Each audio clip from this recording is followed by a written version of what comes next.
பக்தி அதிலும் உன்னை காணலாம். பசி என்று தன் முன் வந்து கையேந்தி கேட்கும் போது தன் உணவை தந்தால் கூட உன்னை காணலாம். உன்னை காண பல கோடி இங்கு வாரி இறைக்கிறார்கள்.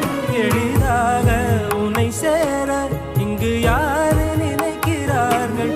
அலங்காரம் அதில் நீ இல்லை, அகங்கார மனதில் இல்லை.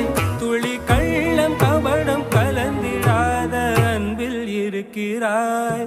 உணர்ந்தேன் உனையே